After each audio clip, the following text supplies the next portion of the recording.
Sangye Chodam Soki Chonam Janju Padu Dani Kyapsu Chi Dagi Jinso Gibe Sanam Ki Dola Penchi Sangye Drupal Shua Sangye Chodam Soki Chonam Janju Padu Dani Kyapsu Chi Dagi Jinso Gibe Sanam Ki Dola Penchi Sangye Drupal Shua Sangye Chodam Soki Chonam Na Janju Padu Dani Kyapsu Chi Dagi Jinso Gibe Sanam Ki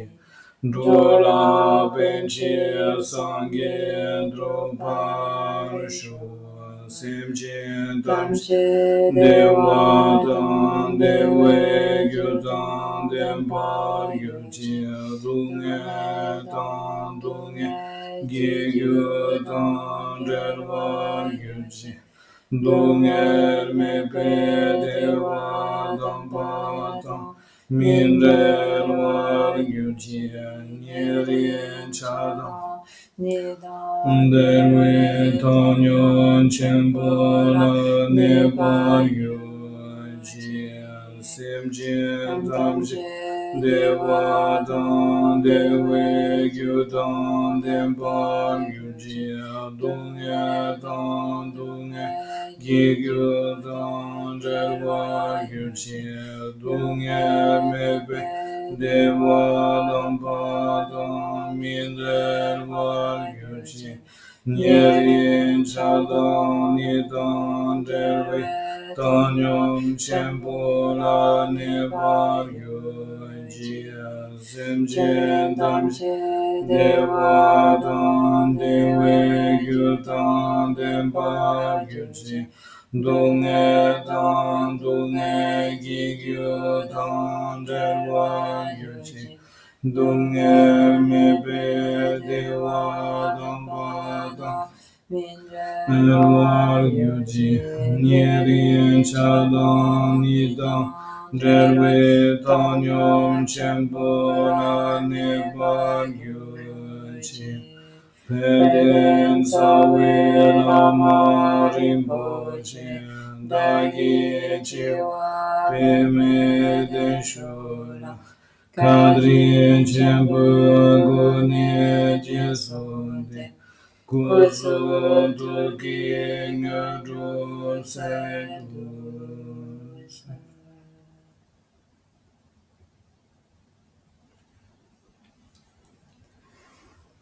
Bonjour. Bonjour. Alors, avant de reprendre, je n'ai pas oublié cette fois-ci d'amener le livre dont je vous parlais hier, de la biographie de Mipam Rinpoche, par Dilgo Khyentse Rinpoche. Donc, il s'appelle Le Lion de la Parole, biographie essentielle de l'omniscient Mipam Jamyang Namgyel Gyatso. Et c'est publié chez Padmakara. Vous pourrez le trouver aux éditions Padmakara ou à la boutique Zambala. C'est facile de vous le procurer. Voilà, petit oubli réparé.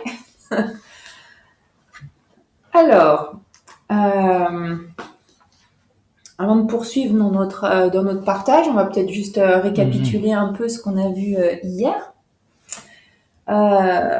Nous avons commencé par parler du contexte, notamment en rappelant le but dans lequel nous nous inscrivons, c'est-à-dire de souhaiter s'affranchir de la souffrance, du mal-être ou de notre insatisfaction chronique.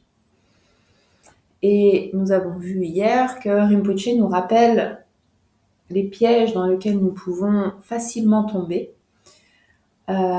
qui sont celui de l'oubli du but, que je viens de citer, du manque de clarté, le fait que ce soit un peu flou dans notre esprit, celui de la précipitation, tout de suite, tout comprendre immédiatement, celui du désintérêt ou du découragement, quand le résultat que l'on souhaiterait n'est pas manifeste tout de suite.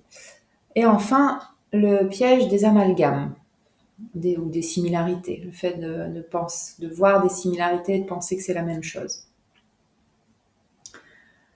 Donc, comme nous l'avons dit hier, nous allons revenir encore et encore sur ces écueils ou ces pièges, puisque ce sont précisément ce qui nous empêche de maintenir cette continuité entre ce que nous apprenons et nous-mêmes, notre pratique méditative.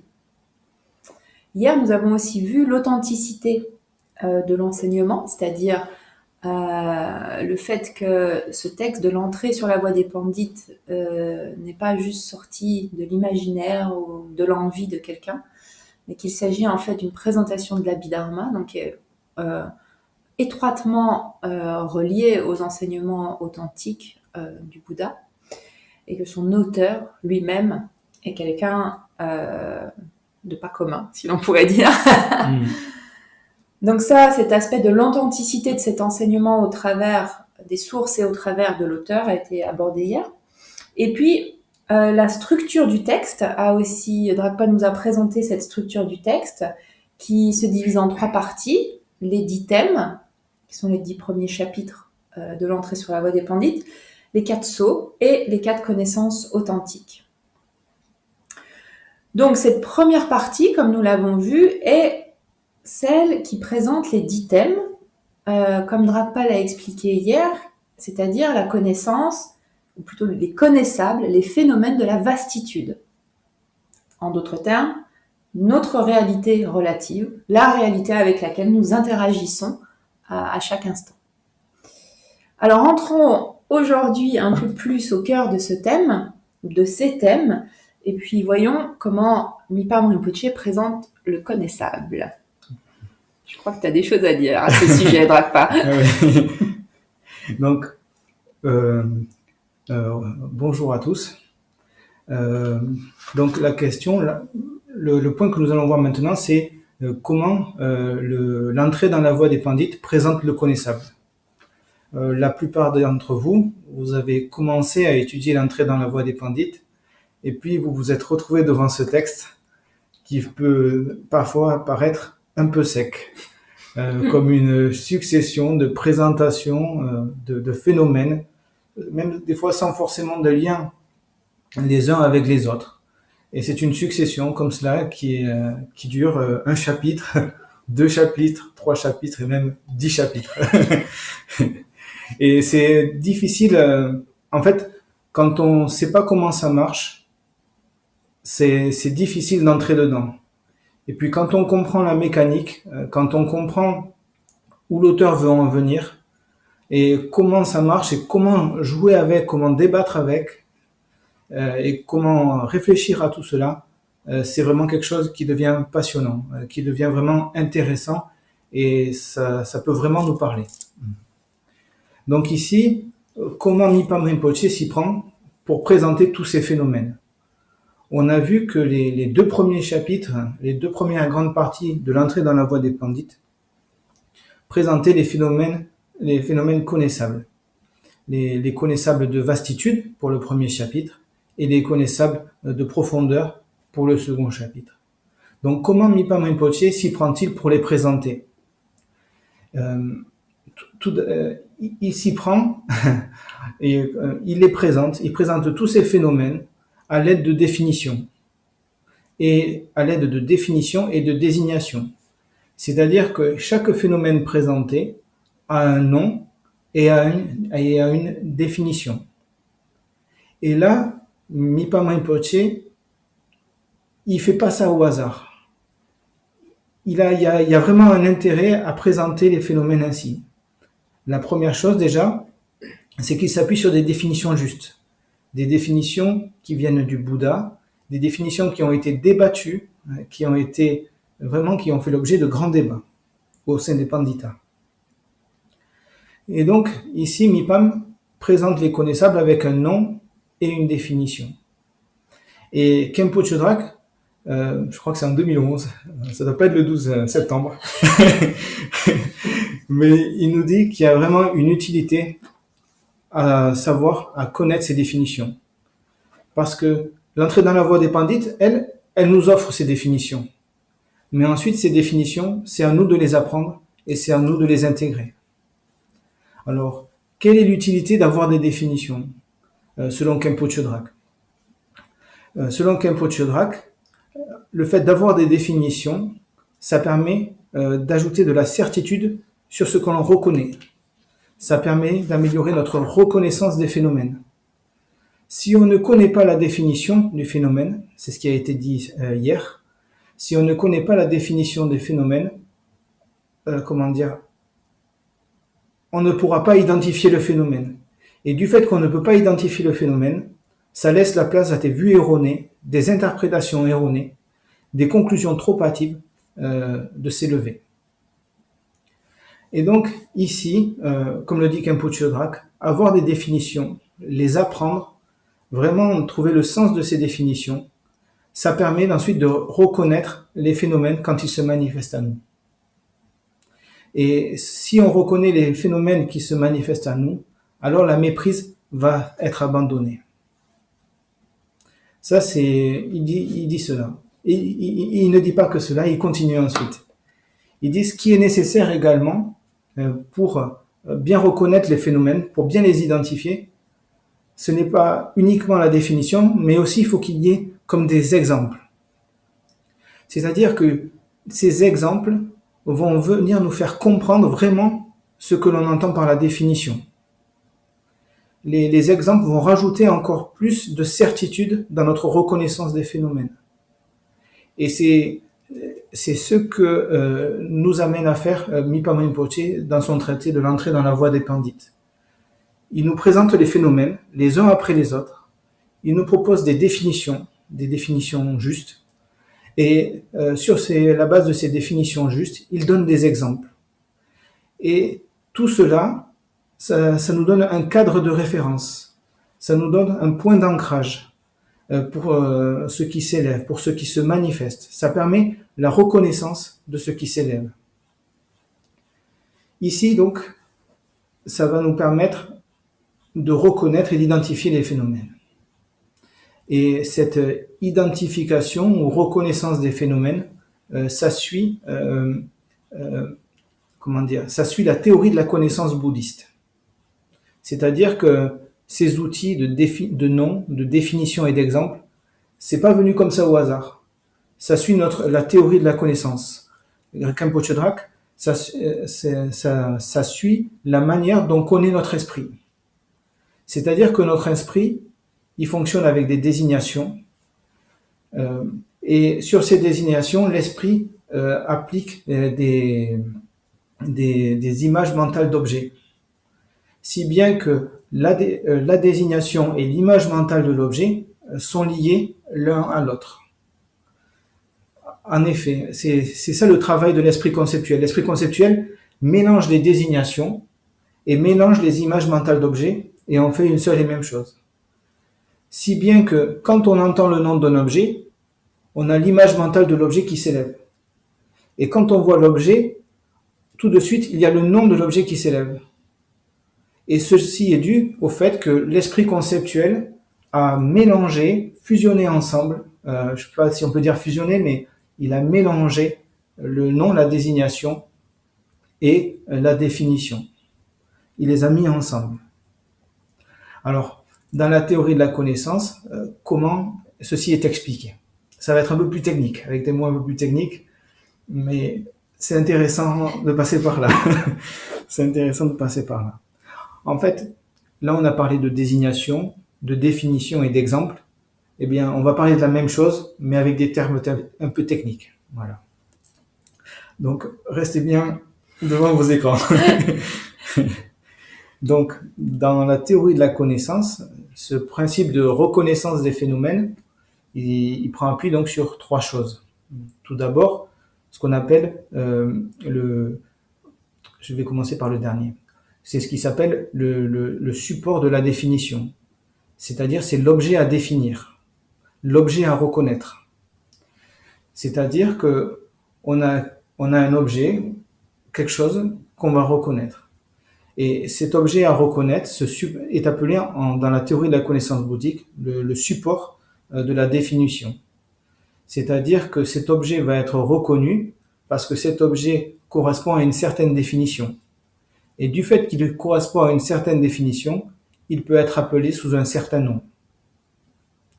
Par exemple, ceci est un objet et ici ça va être le support de définition. Par exemple, cet objet, je peux l'appeler feuille parce qu'il correspond dans mon esprit à ce qu'est une feuille. Ici, la feuille, en quelque sorte, c'est le support de définition. C'est ce qui va, c'est ce qui va être à identifier. Donc, c'est une feuille. Il va porter le nom de feuille et il est appelé feuille parce qu'il correspond à la nature d'une feuille. Quelque chose de rectangulaire, blanc, qui est assez léger et sur laquelle il y a des lettres. Ou pas. Ensuite, donc ça c'est la première chose, c'est le support de définition, c'est les objets qui sont à reconnaître, les phénomènes qui sont à reconnaître, à identifier. Ensuite, il y a ce qu'on appelle la définition. La définition du phénomène. C'est la définition du phénomène, Khenpo Chodrak dit que c'est la nature du phénomène, la caractéristique du phénomène. Et dans la théorie de la connaissance, la définition, c'est ce qui permet de nommer quelque chose sous un certain nom. C'est ce qui va permettre de définir telle chose comme étant telle chose. C'est ça qu'on appelle la définition. Et ici, la définition joue le rôle de la cause de la reconnaissance. C'est ce qui va permettre de reconnaître quelque chose sous le nom de quelque chose. Et puis, il y a ce qu'on appelle le défini. Le défini, c'est le nom du phénomène. C'est tout simplement le nom, la désignation du phénomène. C'est ce qui est à définir à l'aide de la définition. La définition permet de donner un nom aux choses. C'est comme ça que ça marche dans la théorie de la connaissance. La définition est la cause de la reconnaissance, de l'identification de la chose. Donc ici, on parle du défini, ou bien de la désignation. On parle de la définition, ou bien de la nature du phénomène. Et on parle du support de définition, c'est-à-dire le sujet qui va valider la définition et qui va être appelé sous un certain nom. Ici, en quelque sorte, on ne parle pas d'autre chose que d'un nom, d'une définition et d'un exemple. Ce n'est pas autre chose que ça.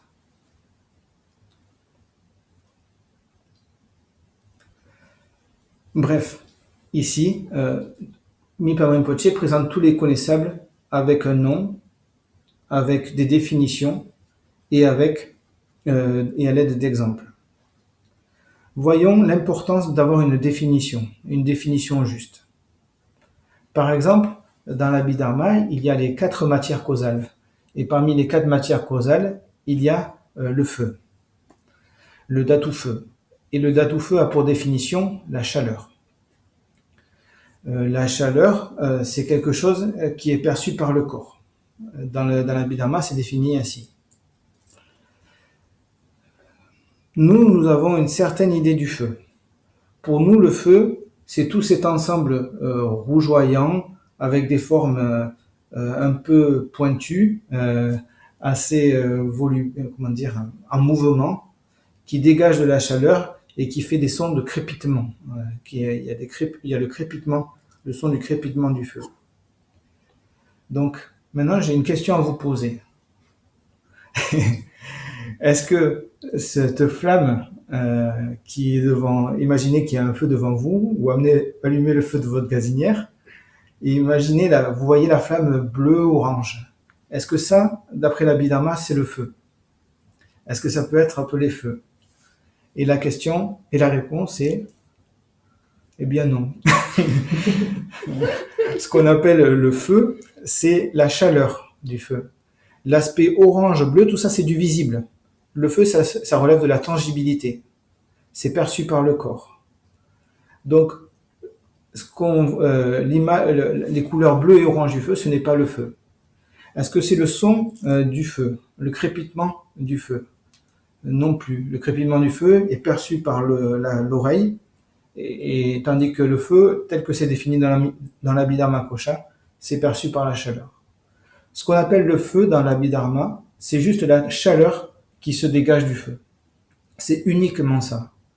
Donc là, c'est un exemple qui peut paraître un petit peu, un petit peu trop banal, mais ça montre bien que dans l'Abhidharma, les choses sont définies d'une autre manière que nous les définissons. Pour nous, dans notre système de pensée, un feu, c'est tout cet ensemble de couleurs, de formes, avec le crépitement du feu, la chaleur, etc. Mais dans l'Abhidharma, le feu, ça fait référence uniquement à la chaleur. Et là, on voit qu'il y a, donc voilà, ça fonctionne par définition. Et les définitions, en fait, ça nous permet de bien reconnaître les phénomènes, de bien voir ce qui est et de ne pas se tromper. Telle chose est, ceci est du feu parce que c'est chaleur. Ceci est visible parce que c'est perçu par l'œil. À chaque fois, il y a des définitions et des noms.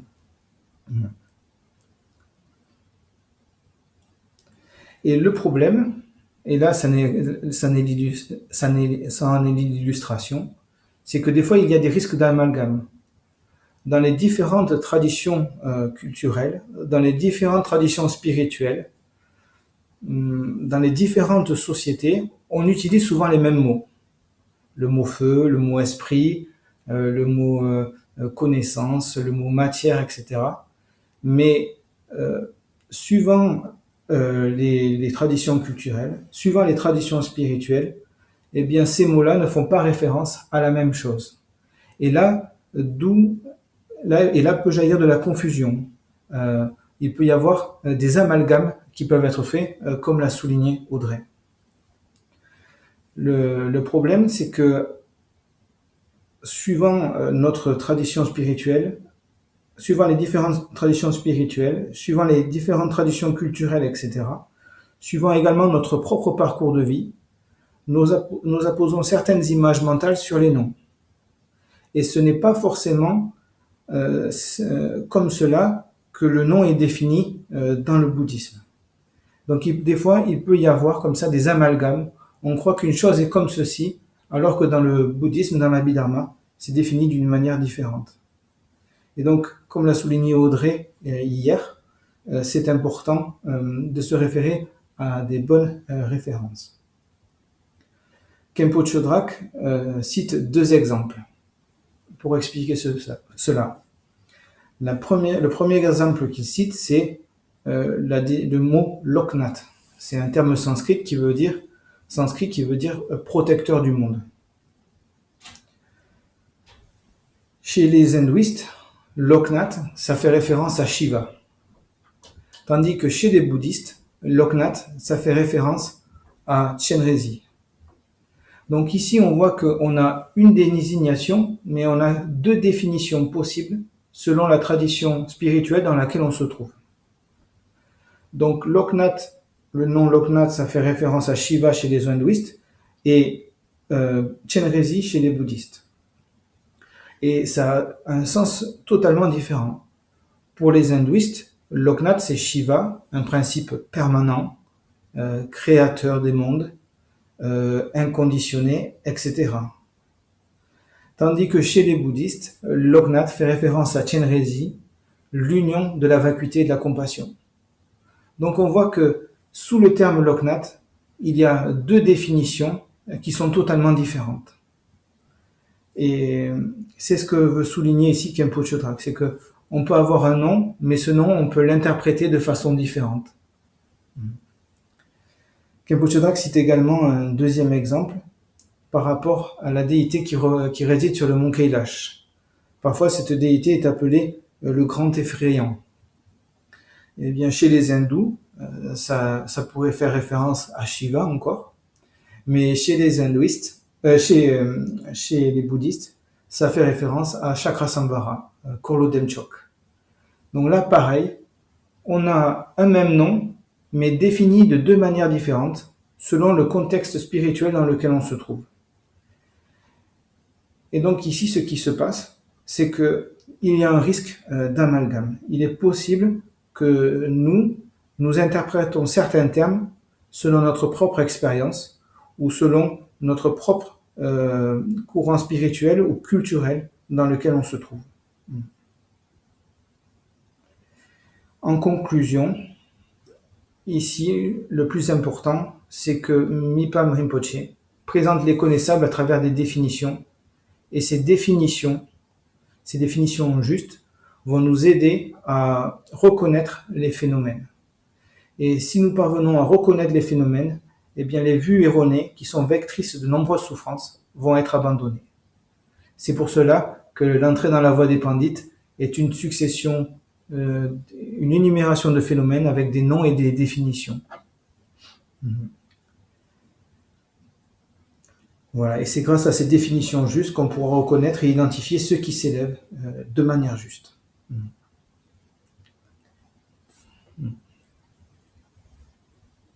Jigme Rinpoche, justement, nous explique qu'après la disparition du Bouddha, ses disciples éminents ont défini de façon précise, tel que vient de l'expliquer Drakpa, certaines notions ou certains concepts. Donc il y a une logique de définition précise, véhiculée par des mots, ou encore des désignations, des appellations, des termes. Et ici, Jigme Rinpoche souligne que la première étape de l'étude consiste tout d'abord à recevoir cette information précise. Rappelons-nous cette mise en garde des amalgames dont il parlait. Et le problème, c'est que les mots sont nos outils, nos instruments de communication. Mais nous les appréhendons par le prisme des significations qu'une culture, qu'une époque, qu'une éducation, qu'un traumatisme, que sais-je, tout un tas de facteurs, en fait, leur attribuent. En d'autres termes, nous les appréhendons à travers nos propres filtres. Et en fait, dans l'enseignement du Bouddha, ces filtres sont appelés les voiles. Les voiles des tendances ou des habitudes, les voiles des connaissables, c'est-à-dire de ce que nous connaissons déjà, des informations que nous avons acquises sur tout un tas de choses, d'ensemble de choses. Et enfin, les voiles des obscurcissements affligeants. Obscurcissements affligeants, affliction, émotion étant synonymes. Il s'agit donc d'être vigilant à cela. Parce qu'il y a ces filtres qui opèrent, et donc de garder cette vigilance, de ne pas penser immédiatement avoir compris. Donc, comme nous l'avons vu, la structure sous-jacente, la structure du texte est importante. Et ensuite, l'idée est aussi d'acquérir cette définition des termes. Jigme Rinpoche nous rappelle souvent de ne pas être pris par la méthode. En d'autres termes, de ne pas être pris par les informations que nous recevons. Ceci nous renvoie à cette mise en garde à nouveau de Jigme Rinpoche, c'est-à-dire de prendre le temps d'acquérir ces notions, sans précipitation. Un exemple qui me vient assez personnel, qui me vient à l'esprit, est quand nous apprenons à lire, en fait, ou quand nous apprenons à écrire. Quand nous apprenons à écrire, nous n'écrivons pas des mots directement, nous apprenons d'abord l'alphabet. Et sur la base de l'alphabet, nous pouvons constituer des syllabes, et sur cette base-là, écrire des mots. En fait, ici, c'est un peu la même chose. Il s'agit d'acquérir ces définitions selon le contexte de l'enseignement du Bouddha, parce que c'est... Alors, pourquoi ce contexte-là est-il important ? Eh bien, parce que la façon dont nous envisageons les choses selon notre propre contexte, que l'on pourrait dire samsarique, ne nous satisfait pas, et nous cherchons justement, l'idée est justement d'envisager les choses différemment pour pouvoir nous affranchir de la souffrance. Donc c'est ce que nous propose l'enseignement du Bouddha. Donc c'est selon ce contexte, selon cette direction-là que nous essayons d'envisager les choses. Dragpa a donné des exemples de différents termes et de différentes désignations et de la façon dont elles peuvent être comprises. Prenons-en un autre, notamment celui de la confiance. Prenons ce terme de confiance. La définition que l'on peut trouver dans le dictionnaire, la définition du mot français, dit que la confiance se base sur une croyance. Ça peut être une fascination, cela peut être une préférence, etc. Et selon l'enseignement du Bouddha, sa base, la base de la confiance est une connaissance. Alors allons au bout de cet exemple. Par exemple, Dragpa, est-ce que tu peux nous dire comment est définie la confiance selon l'entrée sur la voie des pandits ou selon l'Abhidharma? On va essayer. Donc c'est vraiment intéressant. Comme l'a dit Audrey, dans le dictionnaire français, la confiance est définie comme une croyance.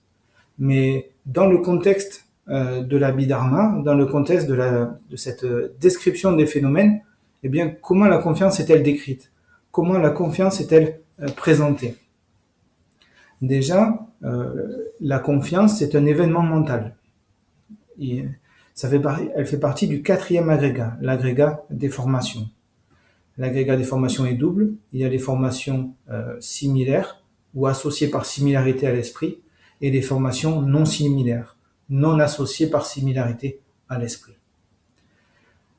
Donc, la confiance fait partie des événements mentaux, des formations associées par similarité à l'esprit. Et elle fait partie des 11 événements mentaux vertueux.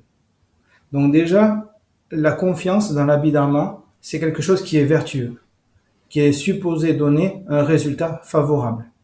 Ça, c'est déjà une première indication. Maintenant, l'Abhidharma a bien défini la confiance. Regardons ce que dit l'Abhidharma. Là, vous pouvez le voir dans l'entrée dans la traduction qui a été faite. Il est dit la confiance, c'est une confiance inspirée, désirante ou convaincue à l'égard d'un objet authentique, à l'égard d'un domaine authentique, comme par exemple les 3 joyaux, les 4 vérités, et la relation entre les actes et leurs effets. C'est ce qu'on appelle, c'est comme ça qu'est définie la confiance. Donc, dans l'Abhidharma, il y a une foi inspirée, où on reconnaît les qualités du domaine authentique. Il y a une foi désirante, où on désire obtenir cet état-là. Et il y a également une foi convaincue, où il y a une forme de conviction. C'est comme cela qu'est définie la confiance dans l'Abhidharma. Donc là, on voit que dans l'Abhidharma, ce n'est pas une simple croyance, mais qu'il y a vraiment une reconnaissance des qualités, par exemple des 3 joyaux. Il y a vraiment une foi qui est désireuse, qui est en mouvement, qui désire obtenir cet état-là, et aussi une foi empreinte de conviction. Et l'entrée dans la voie des pandits, quand il définit la confiance, ne s'arrête pas là. L'entrée dans la voie des pandits rajoute encore une petite information. Il dit la confiance, c'est ce qui est le support de l'aspiration. C'est-à-dire que la confiance, ça doit donner lieu à de l'aspiration. Mais là, attendez. Maintenant, donc la confiance donne lieu à de l'aspiration. Mais attention, l'aspiration, c'est aussi un des 51 facteurs mentaux. L'aspiration, ça fait partie du 2e groupe d'événements mentaux, les événements mentaux qui permettent de déterminer un objet. Et là, on peut aller se référer à la définition de l'aspiration. L'aspiration, eh bien, c'est ce qui fait obtenir l'objet souhaité, le phénomène souhaité. C'est-à-dire que sur la base de la confiance, il va y avoir une aspiration, un désir d'aller obtenir la chose souhaitée. Ça veut dire que la confiance, elle va rendre les 3 joyaux, elle va rendre le chemin, elle va rendre le but désirable, elle va le rendre souhaitable. Et donc, forcément, l'aspiration va prendre le pas. On va vouloir obtenir ces états-là.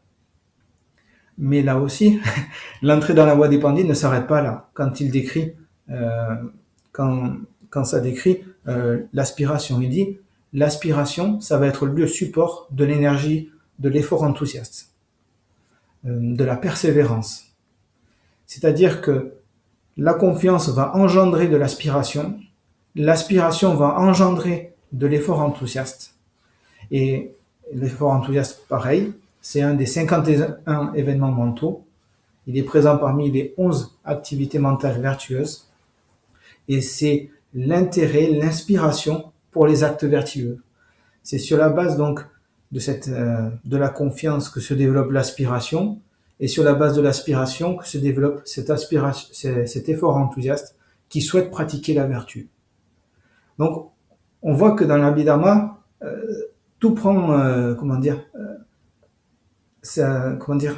paysage s'agrandit.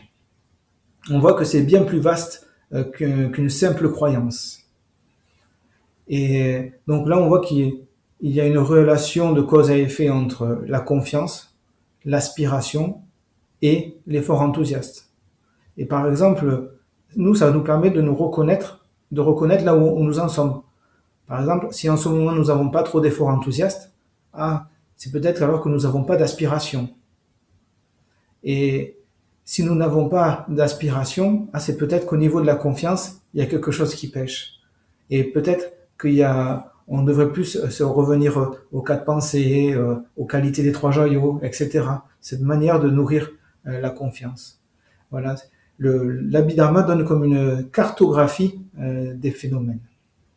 Et c'est là où c'est particulièrement intéressant, je trouve, notamment dans ce thème-là, parce que, ayant à l'esprit cette définition de ce qu'est la confiance selon l'enseignement du Bouddha, cela nous permet d'identifier si ce qui est en présence et que nous nommons parfois confiance, est-ce vraiment de la confiance ? Ou bien ne serait-ce pas finalement juste une préférence, une fascination ? Parce que si c'est vraiment de la confiance, alors c'est quelque chose qui ne peut que nous mener à un résultat étant vertueux, comme ça vient d'être expliqué, cela ne peut que nous mener à un résultat qui sera bénéfique ou favorable dans l'optique de la progression vers l'éveil. Donc, s'il ne s'agit pas, donc si nous parvenons, le fait d'avoir ces définitions, d'avoir non seulement la définition, mais également tout le cheminement, donc tous les différents facteurs qui vont venir en fait en découler, nous permet de clarifier un peu notre compréhension. Et c'est ce que Jigme Rinpoche nous demande. Ce sont ces mots. Il s'agit de clarifier un peu notre compréhension. Et peut-être de voir que ce que nous pensons être de la confiance de prime abord n'a finalement pas grand-chose à voir avec de la confiance. Et reste un état d'esprit qui ne va pas, en fait, qui va lui-même avoir d'autres conséquences, mais qui ne va pas avoir forcément une conséquence bénéfique ou nous emmener justement, ou déclencher de l'aspiration et sur cette base-là, déclencher un effort enthousiaste, tel qu'il vient d'être dit. Un effort enthousiaste pour la vertu, c'est-à-dire pour ce qui est bénéfique dans la progression ou le déploiement du cheminement vers l'éveil. Donc il s'agit donc d'y réfléchir, de clarifier cette compréhension et notamment, comme il a été expliqué auparavant, tout particulièrement parce que notre compréhension a ses filtres, est teintée par ces différents voiles. Les trois voiles que nous avons cités auparavant, celui des tendances, celui des informations que nous avons, du connaissable, de ce que nous connaissons en d'autres termes, et le voile des obscurcissements affligeants. Donc l'idée est de rester, comme nous le dit Jigme Rinpoche, et d'être au plus près de l'information du Dharma. Alors, comment pouvons-nous faire cela ? Si naturellement nous avons ces filtres qui brouillent notre compréhension. Bien, nous pouvons le faire par le biais des questionnements. En prenant notre temps et en nous questionnant. Ai-je bien compris ce que cela signifie ? Est-ce que je suis Est-ce que j'ai vraiment la définition claire à l'esprit ou est-ce qu'elle reste un peu floue? Vous savez, on a entendu des choses encore et encore, mais finalement, est-ce que je pourrais redire la définition de la confiance telle que Drakpa, telle que l'Abhidharma la donne? Est-ce que dans mon vécu, dans ma pratique, dans mon quotidien, dans mon interaction avec les autres, est-ce que je fais référence aux termes selon la définition qu'en donne l'enseignement du Bouddha, ou bien est-ce selon la définition que moi je lui donne, que la société dans laquelle je m'inscris lui donne? Ce qui participe aussi de rester prudent par rapport à nos compréhensions, il y a une chose que le Karmapa a dit en septembre 2019, le 21 je crois.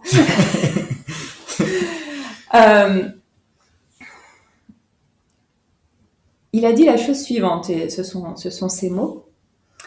Garder une humilité, être humble a de la valeur. Il ne s'agit pas en fait d'être modeste, mais d'un art de l'humilité qui permet de garder les pieds sur terre et de ne pas nourrir de conclusions extrêmes comme « j'ai compris, je sais ». Donc ce sont les mots, les paroles même du Karmapa. Donc en fait, d'aborder l'enseignement, en tout cas personnellement, c'est quelque chose qui me touche beaucoup parce que je vois à quel point très vite, dans l'esprit, oui, ça je sais, j'ai compris, je sais ce que c'est. Et Jigme Rinpoche nous explique bien que pour que l'étude donne une direction à la pratique méditative, il s'agit de prendre garde de ne pas suivre notre propre interprétation de la chose. Que signifie notre propre interprétation de la chose? Hélas, souvent c'est notre propre confusion. En tout cas, je ne sais pas pour vous, mais pour moi c'est souvent cela. Et il nous enjoint en fait de rester au plus près du Dharma. Et un Dharma, comme nous l'avons vu, qui ne soit pas édulcoré, qui ne soit pas une forme d'ersatz du Dharma, mais qui soit quelque chose d'authentique. Alors, nous pouvons nous en arrêter à ce niveau de compréhension, apprendre les définitions. C'est possible. Mais en fait, ça ne constitue pas une fin en soi, surtout si notre but va plus loin que simplement une accumulation de connaissances intellectuelles et théoriques supplémentaires. Si notre but, c'est d'aller, comme nous l'avons vu, d'essayer de nous affranchir du mal-être, et c'est plus que simplement améliorer nos conditions immédiates, alors à ce moment-là, on ne peut pas en rester non plus à ce niveau de croire dans une définition, une croyance à nouveau dans une définition. Il faut qu'il y ait une conviction beaucoup plus profonde qui prenne place. Ceci prend du temps, demande de la vigilance, comme nous l'avons vu. Il s'agit donc de ne pas brûler les étapes en fait dans l'acquisition même de la connaissance, parce que c'est un processus. Donc, Jigme Rinpoche nous rappelle que dans un premier temps, nous n'allons pas voir le lien avec la pratique méditative immédiatement. Ça ne va pas être quelque chose de flagrant qui va nous sauter aux yeux, parce qu'en fait, il s'agit, et il dit que c'est tout à fait normal. Donc, à nouveau, inutile de se rajouter une pression supplémentaire.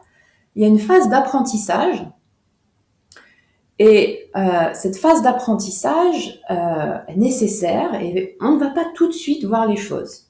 C'est un processus dans lequel on s'inscrit, où il n'y a rien à forcer, comme on l'a vu, mais qui va se déployer au fur et à mesure.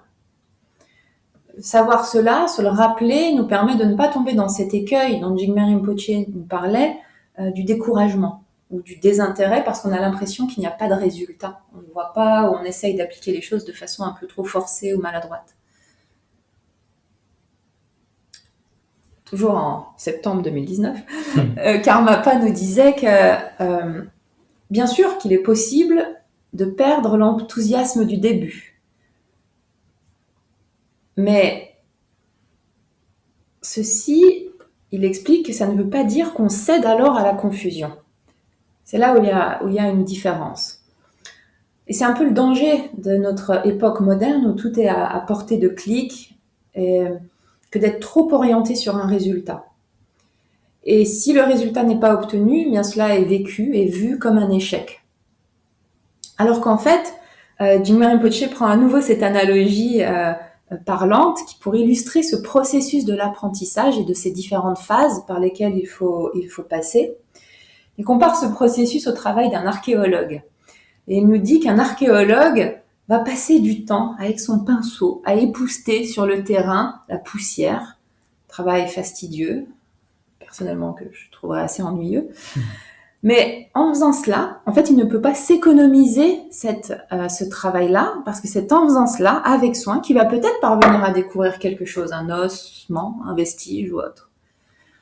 Et donc, il explique que ce processus de l'étude est exactement la même chose, c'est-à-dire c'est un apprentissage lent, et on ne peut pas brûler des étapes de cet apprentissage. Il va même plus loin, il nous dit aussi qu'avoir immédiatement sa propre idée figée de ce que l'on vient d'apprendre, du Dharma, eh bien, est déjà un indicateur qu'il y a une erreur. Ce sont ces mots.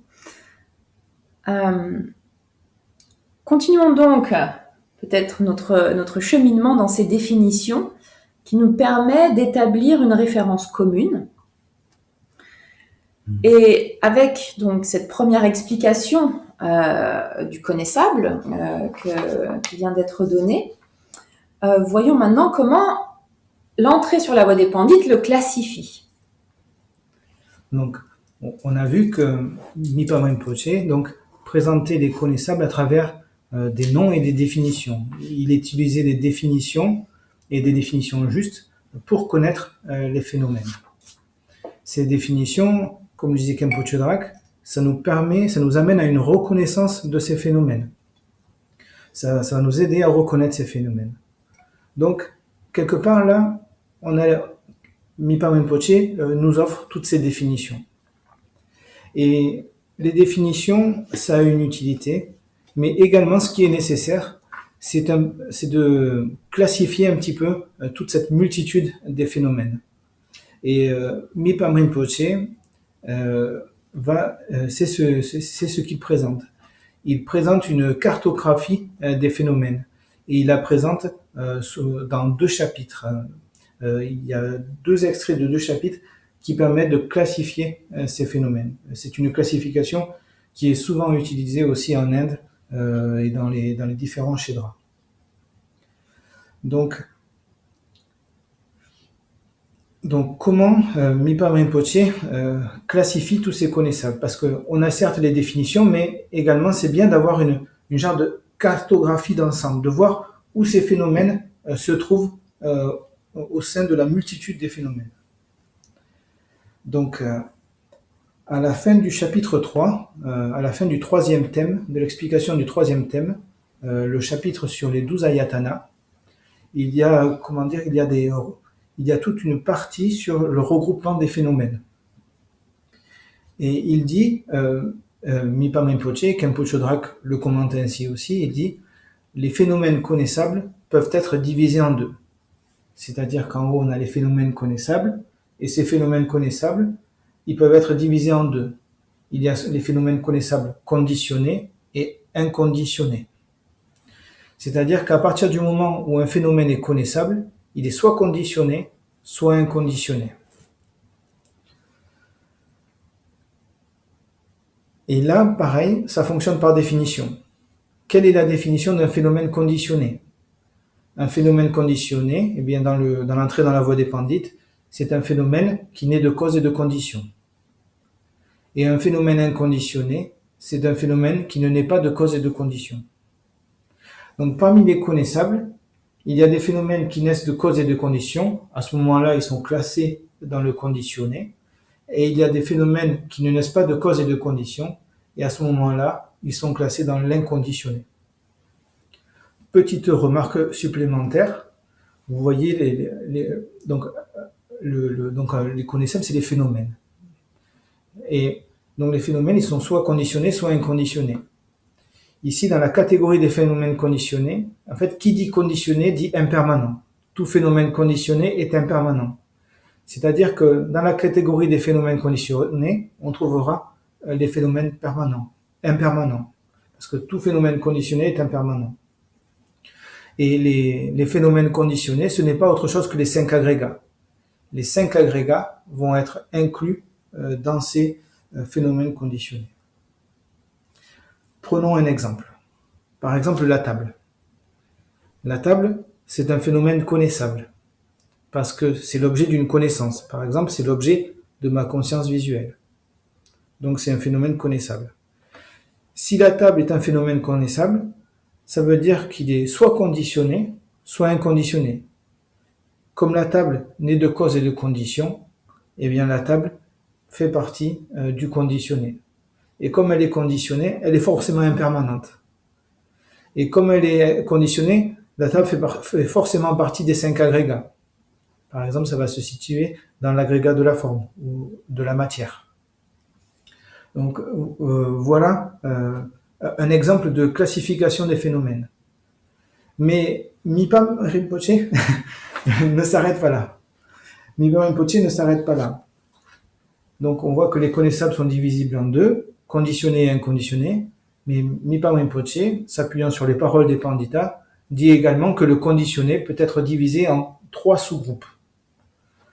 Premièrement, ce qu'on appelle les phénomènes inanimés ou les phénomènes matériels. Deuxièmement, les connaissances.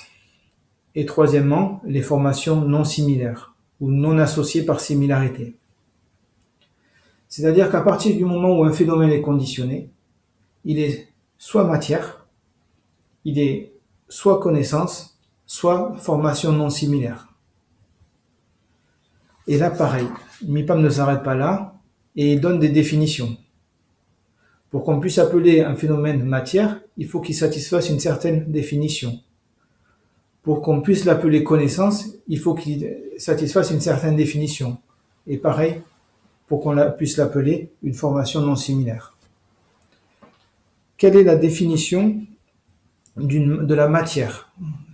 La matière, c'est ce qui est composé d'atomes. Donc si un objet est composé d'atomes, eh bien, il va dans la catégorie de la matière. Ensuite, il y a ce qui s'appelle les connaissances. Les connaissances, la définition d'une connaissance, selon l'entrée dans la voie des Pandits, c'est ce qui connaît un objet. Par exemple, est-ce que la table est une connaissance? Et non, parce que la table ne connaît pas d'objet. En effet, voilà, elle n'a pas de système cognitif, etc. Donc, elle ne peut pas connaître d'objet. Donc, la table ne va pas rentrer dans la connaissance. Par contre, la table est constituée d'atomes, donc elle va rentrer dans la première catégorie, la catégorie de la matière. Ensuite, il y a ce qui s'appelle les formations non similaires. Les formations non similaires, c'est des phénomènes qui ne sont pas à 100% matière et qui ne sont pas à 100% connaissance. Dans l'Abhidharma des auditeurs, les formations non similaires sont considérées comme des substances, comme une substance, ont une existence substantielle, mais dans l'Abhidharma du grand véhicule, ce sont des fabrications conceptuelles portant sur de la matière et de la connaissance. Comme par exemple un être humain. Par exemple, Audrey ou Dragpa, nous sommes des formations non similaires. On ne peut pas dire que Audrey ou Dragpa sont à 100% de la matière. Bon, pourtant, il y en a un. Il y en a beaucoup, mais non. On ne peut pas dire non plus que Audrey et Dragpa sont à 100% de la connaissance. Certes, on a une partie de cognition, mais il n'y a pas que ça, il y a aussi notre matière. Et donc, l'Abhidharma classifie des phénomènes comme Audrey et Dragpa dans les formations non similaires.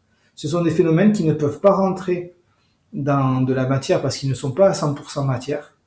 Ils ne peuvent pas rentrer dans les connaissances parce qu'ils ne sont pas à 100% connaissances. Ils sont comme un mélange des deux. Et ces phénomènes-là sont appelés des formations non similaires. Donc par exemple, vous devant l'écran, vous êtes une formation similaire. Nous sommes tous des formations non similaires. et nous sommes tous des formations non similaires. Nous sommes Mais l'écran est matière. Mais l'écran est matière, oui. Et est-ce que l'intelligence artificielle... Non, on va pas rentrer sur le débat. Non. En tout cas, ici, ce qui se passe, c'est que il y a toute une cartographie du connaissable, et ça nous permet encore de mieux comprendre les phénomènes, la nature des phénomènes. On sait qu'on a les phénomènes connaissables. Si c'est un phénomène connaissable, il est conditionné ou inconditionné. S'il n'est de cause et de condition, il est conditionné. Et s'il est conditionné, il est soit matière, il est soit connaissance, soit formation non similaire. On va prendre juste un petit exemple, un autre petit exemple. La confiance. La confiance. Donc la confiance est un phénomène connaissable. On peut connaître la confiance. On peut la définir, on peut la connaître. Donc c'est un phénomène connaissable. La confiance, elle n'est de cause et de condition. Donc elle est dans la partie conditionnée. Et comme elle est dans la partie conditionnée, elle est soit matière, soit connaissance, soit formation non similaire. Donc est-ce que la connaissance est matière? Est-ce qu'elle est composée d'atomes? Non. Donc elle n'est pas matière. Est-ce que la confiance est connaissance? Est-ce qu'elle connaît un objet? Eh bien oui. La confiance est une connaissance. En fait, dans l'Abhidharma, l'esprit et les événements mentaux sont des connaissances.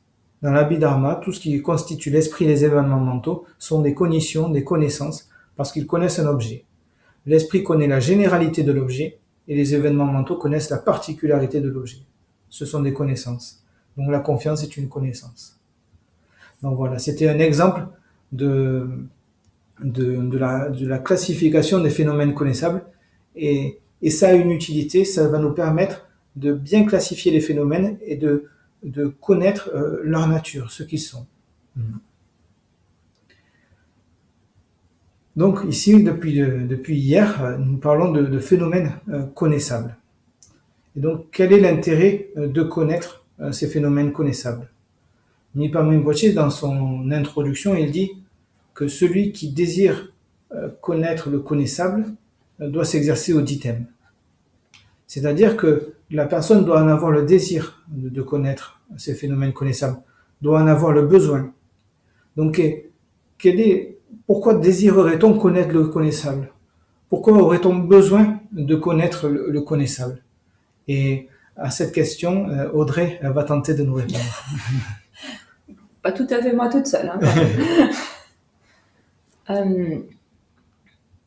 Avec ces trois définitions que Dragpa vient de nous expliquer, en fait, c'est tout notre monde qui est expliqué du point de vue bouddhique. Ce qui nous environne, cette salle, cette statue, cette pièce, cette table, c'est-à-dire l'inanimé ou la matière, mais aussi ce qui nous constitue en tant qu'être sensible, le fait de connaître, et puis tout un tas d'événements, comme la naissance, le vieillissement, l'impermanence, la durée. Il y a tout un tas d'événements qui sont ainsi expliqués. Alors, pourquoi ces catégories? Pourquoi les connaître? Cette question, en fait, elle nous amène à une deuxième étape dans le processus d'apprentissage. C'est sur la base donc, de la compréhension des définitions. Comme il a été dit auparavant, Jigme Rinpoche donc, nous invite à présent à clarifier cette compréhension. C'est-à-dire à ne pas rester au niveau d'une croyance apprise, quelque chose d'apprise par cœur, mais d'en acquérir une conviction. Et il nous explique que dans les instituts himalayens notamment, c'est la raison d'être des débats. Vous avez peut-être déjà vu dans des reportages ou des documentaires des moines dans des instituts. Il y en a un qui est assis par terre et un autre qui est debout, et avec une gestuelle assez précise, il y a un échange de questions et de réponses. Et en fait, Jigme Rinpoche nous explique que c'est exactement ce qui permet de voir les failles de notre compréhension. Il nous dit que nous n'avons pas cette tradition ici, mais que nous pouvons débattre avec nous-mêmes, par contre. Et il nous invite aussi beaucoup à nous réunir en groupe d'études, 2, 3, 4, 5 personnes, et à étudier ensemble pour essayer de clarifier notre entendement.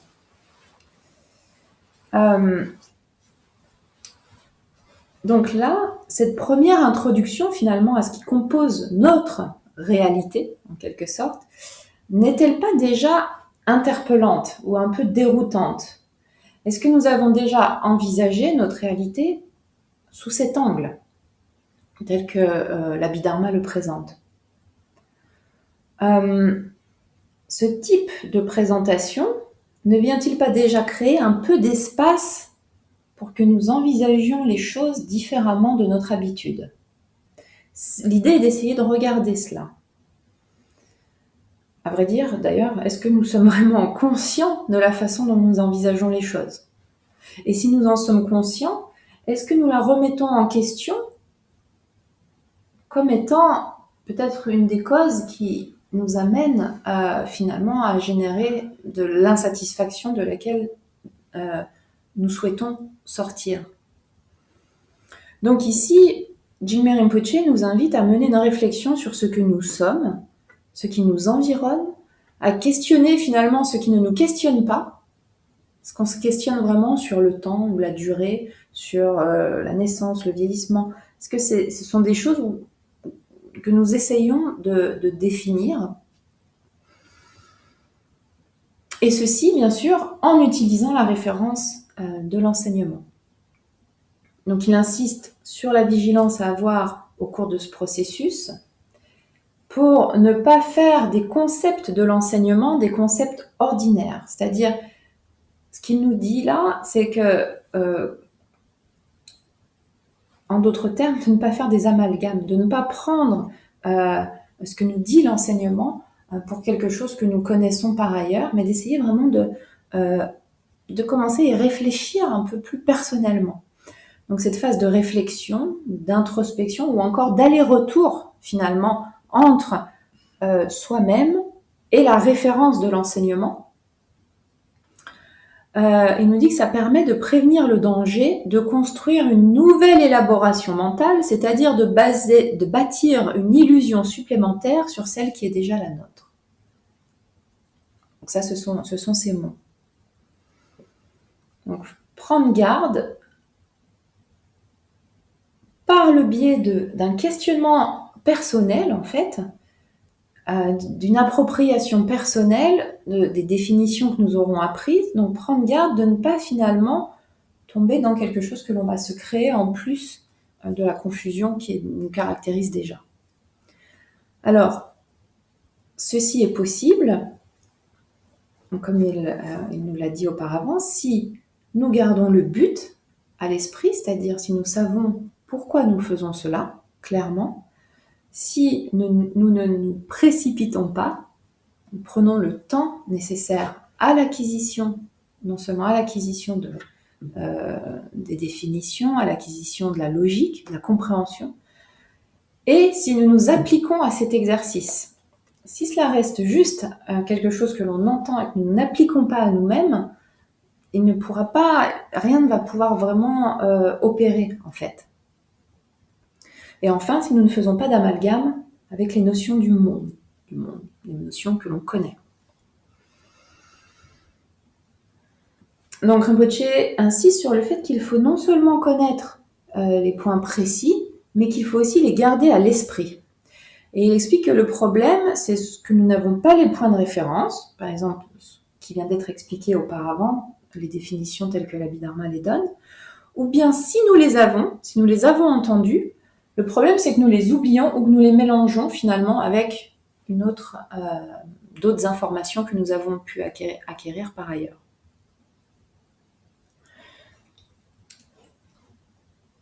Jigme Rinpoche poursuit en disant que ce processus de réflexion mène à une compréhension différente de celle que nous avons.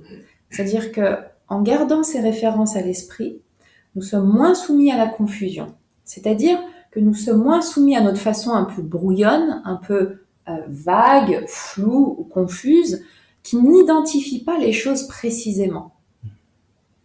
Nous ne savons pas vraiment, nous n'identifions pas vraiment ce qui se passe dans notre esprit, ce qui est en présence.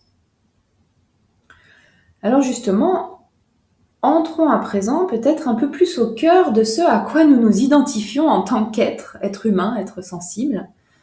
Et voyons finalement plus précisément ce que sont ces 10 thèmes, ou ces 10 premiers chapitres de l'entrée sur la voie des Pandites.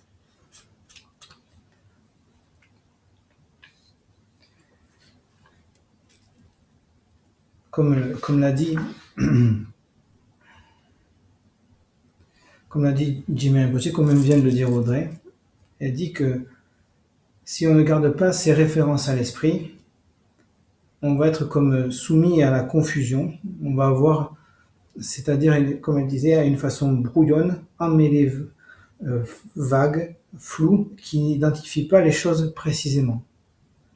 Donc c'est le manque de connaissance des phénomènes qui fait que l'on ne connaît, c'est le manque de connaissance des phénomènes qui fait que les vues erronées s'élèvent, qui fait que les vues erronées, les interprétations erronées s'élèvent. Ici, donc, on va s'exercer à ce qu'on appelle les 10 thèmes. On va les voir après.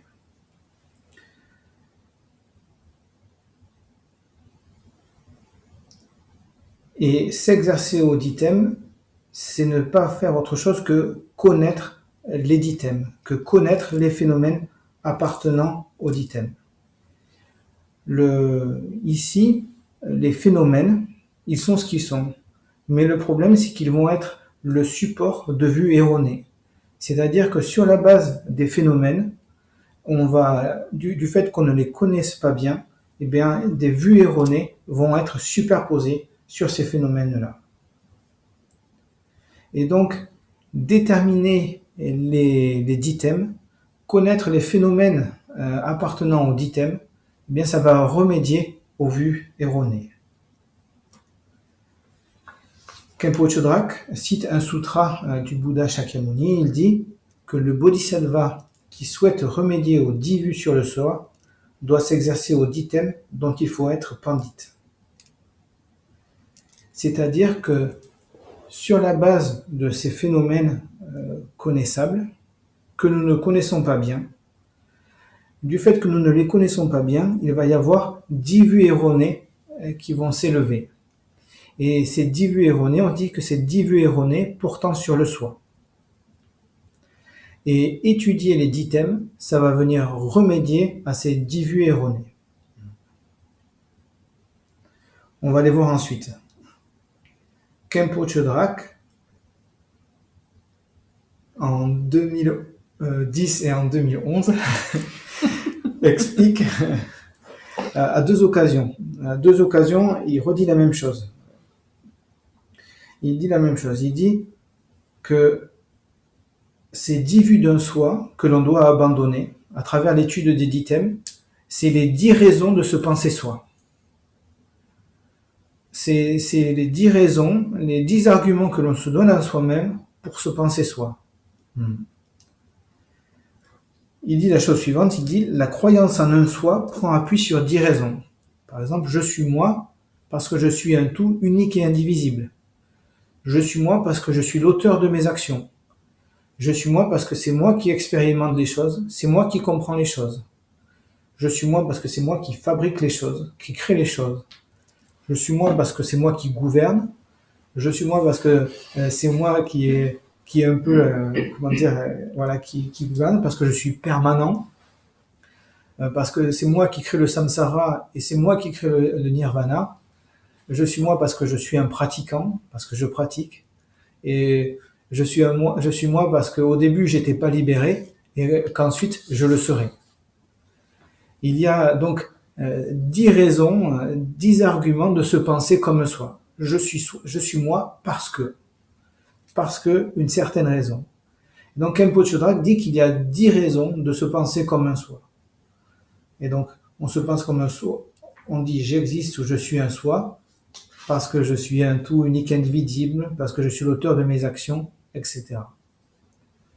Khenpo Chodrak dit que ces 10 vues d'un soi sont la cause de l'apparition de la pensée conceptuelle qui croit en un soi. C'est-à-dire, cette vue d'un soi, c'est une pensée conceptuelle. Et cette pensée conceptuelle de la croyance en un soi, comment apparaît-elle? Elle apparaît sur la base de ces 10 raisons. Et Khenpo Chodrak continue, il dit que ces 10 raisons de se penser comme un soi, ces 10 raisons de penser qu'il y a un soi sont des arguments erronés. L'étude des 10 thèmes va réfuter ces 10 arguments et permettre d'engendrer la reconnaissance qu'il n'y a pas de soi. Donc à travers les 10 thèmes, on va réfuter les raisons pour lesquelles il n'y a pas de soi. Et si on réfute les raisons pour lesquelles il n'y a pas de soi, eh bien forcément à la fin, on ne pourra arriver à la conclusion que finalement il n'y a pas de soi. Si toutes les raisons sur lesquelles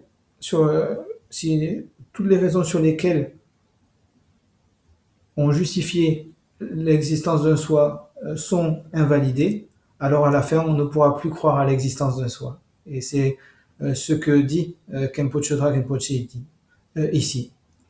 Il dit, en étudiant les 10 thèmes, nous allons invalider les arguments tendant à penser que le soi existe. Donc nous avons 10 sortes de méprises. Nous avons en nous 10 sortes de méprises sur le soi. Et il dit, Khenpo Chodrak, que ces méprises, ce n'est pas quelque chose de construit conceptuellement. C'est quelque chose d'inné. C'est quelque chose qu'on ne construit pas, qu'on ne force pas. La croyance en un soi est présente naturellement, sans même que nous le voulions. Et il dit que cette méprise est toujours présente. C'est cette méprise, la méprise de Sidi Vu, il dit que ça correspond au fait de croire à l'existence de quelque chose alors que cette chose n'existe pas. Ça veut dire qu'en permanent, on prend pour existant ce qui n'existe pas. Et c'est une croyance innée qui est renforcée par une forme de conviction personnelle. Et donc ici, aller invalider les 10 vues d'un soi à travers l'étude des 10 thèmes, ça va remettre en question cette idée de la croyance en un soi. On va attaquer les arguments erronés qui justifient de manière erronée l'existence d'un soi. La raison également pour laquelle on souhaite arriver à la conclusion qu'il n'y a pas de soi, c'est parce que la vue d'un soi engendre est vectrice du samsara, est vectrice de nombreux mal-être. Khenpo Chodrak dit que c'est sur la base de la vue d'un soi qu'apparaissent de nombreux obscurcissements affligeants, comme par exemple le désir-attachement, la haine-aversion, l'orgueil, la jalousie, l'ignorance, etc. Tous les obscurcissements affligeants qui apparaissent sur la vue d'un soi, vous pouvez par exemple les voir, les étudier dans le 4e agrégat, l'agrégat des formations. Parmi les 51 événements mentaux, il y a les 6 obscurcissements affligeants racines et les 20 obscurcissements affligeants secondaires. Et donc voilà, les 10 thèmes vont permettre d'abandonner ces 10 raisons de se penser soi. Et à la fin, la vue générale d'un soi sera abandonnée. C'est la raison pour laquelle on étudie les 10 thèmes. Donc maintenant, quels sont les 10 thèmes et quelles sont les 10 vues qui sont abandonnées par l'étude de ces 10 thèmes? Le premier thème, c'est les 5 agrégats. Et sur la base des 5 agrégats, va être abandonnée l'idée d'un soi comme une unité, l'idée d'un soi unitaire, unique et indivisible. Le fait de décomposer les phénomènes en agrégats va permettre de contrer cette vue d'un soi unique et indivisible. Ensuite, le deuxième thème, c'est les 18 dhatus. Et les 18 dhatus, ça va remédier à l'idée d'un soi en tant qu'auteur de l'action. Par exemple, on dit « Ah, moi, c'est moi qui marche, c'est moi qui me déplace, c'est moi qui fais la cuisine, etc. » Et en fait, en étudiant les 18 dhatus, on s'aperçoit que c'est juste une conjonction de 18 facteurs et que ces 18 facteurs produisent des résultats et qu'il n'y a pas un soi qui fait une action, qui accomplit une action dans ce processus. Ensuite, il y a le thème des 12 ayatanas. Et le thème des 12 ayatanas, ça permet de contrer l'idée d'un soi expérimentateur. Ah, c'est moi qui expérimente les choses, c'est moi qui connais, c'est moi qui vois, c'est moi qui comprends. On a toutes ces identifications à un soi qui comprend, qui connaît, qui expérimente. Et en étudiant les 12 ayatanas, on va s'apercevoir que c'est juste tout un processus de cognition avec des connaissances, des objets, des points de focalisation, certaines conditions. C'est juste des apparitions indépendantes et que dans ce principe de connaissance, dans ce principe de cognition, il n'y a pas de soi qui intervient. Les cognitions, les connaissances sont le résultat de certains facteurs. Il n'y a pas de soi qui intervient là-dedans, on ne peut pas trouver un soi. Pareil pour le 4e chapitre. Le 4e thème, c'est l'étude de l'apparition indépendante, tous les phénomènes apparus en dépendance, les phénomènes internes et externes. Et tous les phénomènes internes ou externes apparaissent en dépendance de causes et de conditions qui leur sont spécifiques. Ils n'apparaissent pas d'un soi, ils n'apparaissent pas d'un Dieu permanent comme Ishvara, etc. Donc ça va remédier à l'étude de l'apparition en dépendance, va remédier à la saisie d'un soi en tant que créateur. Ensuite, il y a le 5e chapitre, l'expertise, le fait de connaître ce qui est approprié ou pas approprié, ce qui est possible ou impossible. Parce que dans l'état des choses, il y a des choses qui ne sont pas possibles et des choses qui sont possibles. Et donc ici, le fait de savoir que les choses dépendent de causes et de conditions, ça va nous permettre de nous affranchir d'un soi qui est tout puissant. Ensuite, il y a le 6e chapitre qui est l'étude des facultés gouvernantes, des 22 facultés gouvernantes. Et on va s'apercevoir, ça va contrer l'idée d'un soi qui gouverne l'apparition du samsara et du nirvana. Ce n'est pas un soi qui gouverne le samsara et le nirvana, mais ce sont ces 22 facultés, ces 22 phénomènes que l'on appelle facultés ou facultés gouvernantes. Ensuite, il y a le 7e chapitre, le chapitre sur le temps, et à travers l'étude du temps, ça va remédier à l'idée d'un soi permanent. Que le soi, à l'idée d'un soi qui soit permanent. On va s'apercevoir que les phénomènes sont impermanents. Ensuite, il y a l'expertise dans les vérités, dans les 4 et 2 vérités. Ça va permettre de s'affranchir de la saisie d'un soi comme base des afflictions et de la pureté. On pourrait penser que c'est le soi qui est la cause du samsara et le soi qui est la cause du nirvana, mais à travers de l'étude des 4 vérités, cela va remédier à ces idées-là. Ensuite, il y a le 9e chapitre, le 9e thème, qui est le chapitre sur les véhicules. Le chapitre sur les véhicules permet de remédier à l'idée d'un soi en tant que pratiquant. C'est-à-dire que chaque véhicule donne des résultats bien particuliers. Ce sont des causes et des conditions qui sont mises en place et qui aboutissent à un certain fruit dans la pratique. Et là-dedans, il n'y a pas un soi qui est pratiquant, mais c'est juste des causes et des conditions qui sont réunies ensemble et qui font qu'un fruit apparaisse. C'est pour cela que l'étude des véhicules permet de remédier à l'idée d'un soi en tant que pratiquant. Et puis, le conditionné et l'inconditionné, le 10e thème, ça permet de s'affranchir de la saisie d'un soi comme étant non libéré, puis ensuite libéré. Donc on pourrait croire qu'au début on est un soi, on n'est pas libéré et ensuite qu'on est libéré. Eh bien, l'étude du conditionné et de l'inconditionné va venir remédier à cette idée d'un soi. Donc ici, on s'aperçoit que les 10 thèmes ont une raison d'être. Les 10 thèmes permettent de remédier à des vues erronées, aux 10 vues d'un soi. Et ces 10 vues d'un soi sont les 10 arguments qui permettent de penser qu'il y a un soi. Donc en étudiant les 10 thèmes, on réfute les 10 vues d'un soi. Et en réfutant les 10 vues d'un soi, on réfute l'idée d'un soi général. C'est le principe, c'est pourquoi on étudie les 10 thèmes. Donc, comme nous pouvons le voir, chaque chapitre a sa raison d'être. Chaque chapitre est un remède à quelque chose de précis. Et il s'agit donc de le garder à l'esprit dans l'étude de chaque chapitre. Parce que chaque chapitre est assez vaste, touffu, contient beaucoup de nombreuses informations.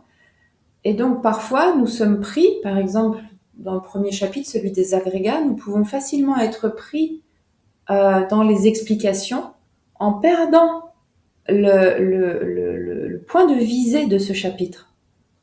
Et donc le garder à l'esprit est vraiment important parce que c'est ce qui donne vraiment la ligne directrice qui nous permet de ne pas mélanger les choses ou nous égarer. Donc ça, cette explication est assez importante. Alors, peut-être posons-nous quelques instants, je dirais, comme Rinpoche nous enjoint à le faire, et essayons de clarifier notre compréhension de ce qui vient d'être dit. Il a beaucoup été question de vue d'un soi, saisie d'un soi. Ok, qu'est-ce que ça veut dire? Qu'est-ce que ça peut bien vouloir dire? Et ça, c'est la première question que nous pouvons nous poser. Regardons les termes. Que veut dire saisie? Que veut dire soi? Alors, revenons juste au terme. Saisir, dans ce contexte-là, signifie croire en l'existence. En d'autres termes, figer, fixer. Donc, ce que nous pouvons voir, c'est que la saisie est l'opposé de la détente. D'un côté, il y a saisie, de l'autre côté, il y a détente, et l'opposé du mouvement. Regardons à présent ce que l'on appelle soi.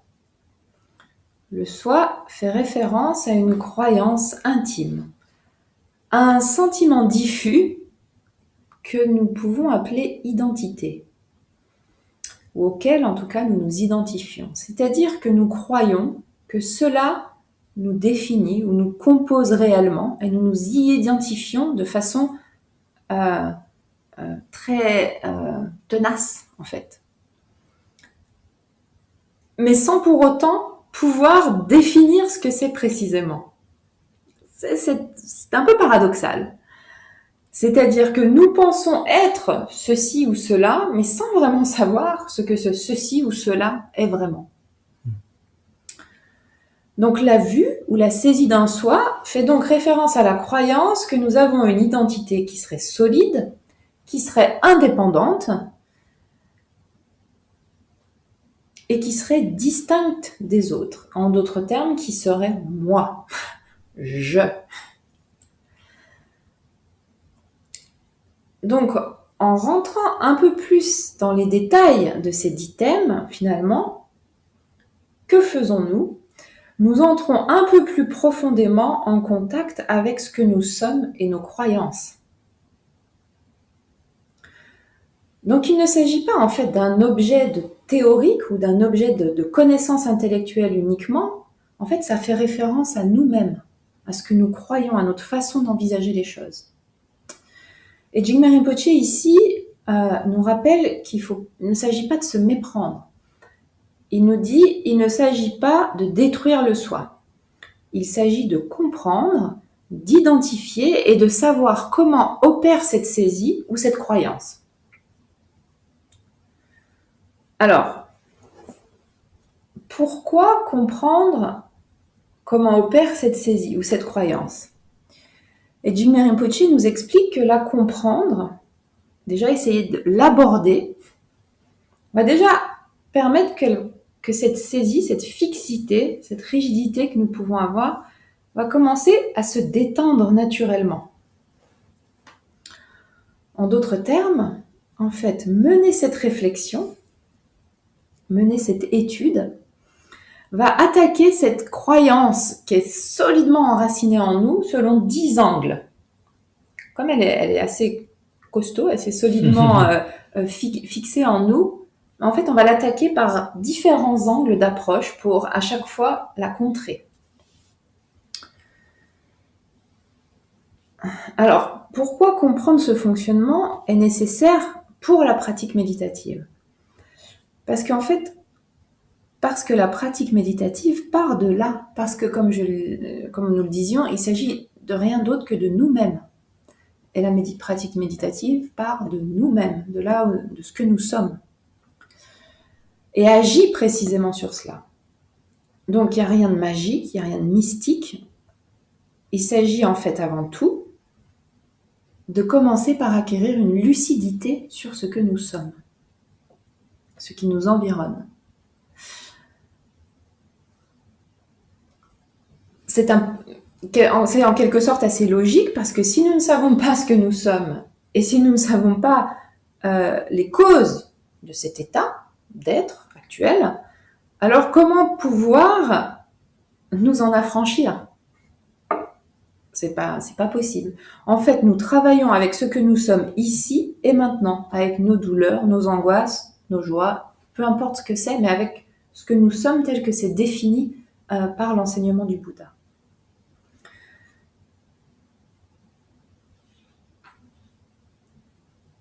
Alors c'est important pour ce faire de poser un regard qui soit sincère et honnête sur soi. Un regard un peu froid finalement, ce que nous sommes, tel que l'enseignement le décrit. En 2019, Karmapa nous disait la chose suivante. C'était juste, je crois que c'était avant qu'il transmette l'initiation de Chenrezig et qu'il expliquait en fait la partie sur le refuge. Il disait donc, il s'agit d'être en bons termes, en termes sains avec notre condition, qui n'est ni positive ni négative. Elle est limitée. Ces limitations sont naturelles et tout à fait normales, et nous pouvons les accepter de manière saine. Donc ici, nous voyons qu'il ne s'agit en rien de changer quoi que ce soit. Il s'agit déjà d'être lucide sur ce qui est là. Alors, je suis assez d'accord avec vous, même si je ne vous vois pas. En tout cas, personnellement, je trouve pas ça très facile à faire. Et parfois, je trouve pas non plus ça toujours très funky, très amusant, à vrai dire. Et en plus, j'ai pas toujours envie de le faire, si je suis honnête avec moi-même. Ou bien si je le fais, je vais le faire que partiellement, juste sur les aspects qui m'arrangent, puis les autres, je vais pas trop les regarder. Mais comme le dit Chögyam Trungpa Rinpoche, il dit « Il n'existe aucun médicament, aucune chirurgie qui rendra l'étude et la pratique du Dharma plus facile.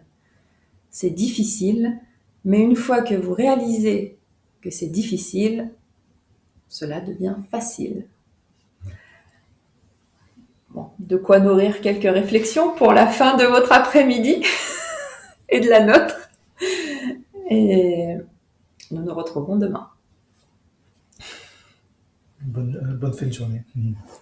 Sunam diye tamche zipani tomne nyepe danam pamche ne kega na chi param chupai sipe tsole drowa drowa resho